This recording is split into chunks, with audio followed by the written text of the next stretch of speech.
আসসালামু আলাইকুম গাইস। এখন স্ক্রিনে যাকে দেখতেছেন তাকে মোটামুটি সবাই চিনেন।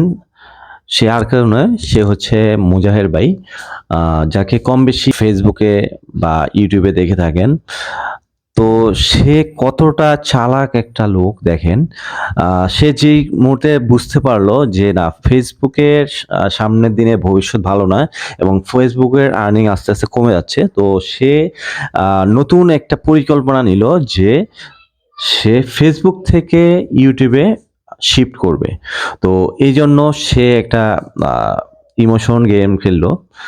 সেটা হচ্ছে এই বাইক গিভওয়ে, যেটা কিছুদিন আগে সে অ্যানাউন্স করেছে যে ১৫ তারিখের মধ্যে তার আ ইউটিউব চ্যানেলে যদি 4 মিলিয়ন সাবস্ক্রাইবার হয়ে যায়, সেক্ষেত্রে সে একটি R15 বাইক গিভওয়ে করবে। তো এটা টোটালি তার একটা ভেলকিবাজি। আ সে আদৌ কি R15 গিভওয়ে করবে কিনা এটাও একটা কথা রয়েই যায়। তো আপনারা যদি তার ফেসবুক পেজ ফলো করেন তাহলে দেখতে পাবেন যে বর্তমানে তার ফেসবুক পেজের এনগেজমেন্ট প্রচুর পরিমাণে আগের থেকে বেড়ে গেছে। তার প্রত্যেকটা ভিডিওতে কয়েক মিলিয়ন ভিউ ক্রস করতেছে। প্লাস কয়েক কয়েক লাখ রিঅ্যাকশন পড়তেছে, কমেন্টস প্লাস আ লাইক পড়তেছে। যার কারণে সে প্রত্যেকটা ভিডিও থেকে একটা ভালো পরিমাণ রেভিনিউ আয় করতেছে।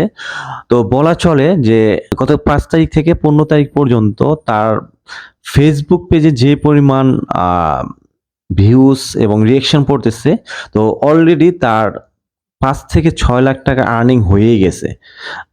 এরপর দেখা গেছে যে এর মধ্যে সে তার ইউটিউব চ্যানেলে ৪ মিলিয়ন সাবস্ক্রাইবার সে নিয়ে নিচ্ছে একবারে বিনামূল্যে এবং তার ইউটিউব চ্যানেলে এনগেজমেন্ট এবং ভিউর পরিমাণও কিন্তু অনেক বেড়ে যাচ্ছে। যাই হোক কনটেন্ট ক্রিয়েশন, সত্যিকারের কনটেন্ট ক্রিয়েশন যাকে বলে সেটা আসলে মোজাহের ভাইয়ের থেকে শিখতে হবে।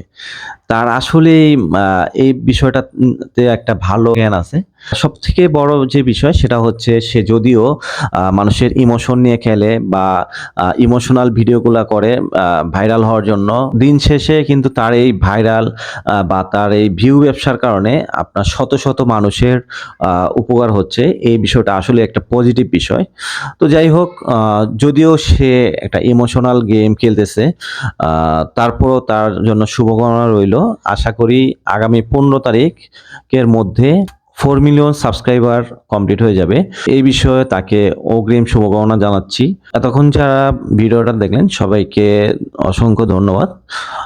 সকলে ভালো থাকুন, সুস্থ থাকুন। আল্লাহ হাফেজ। আসসালামু আলাইকুম।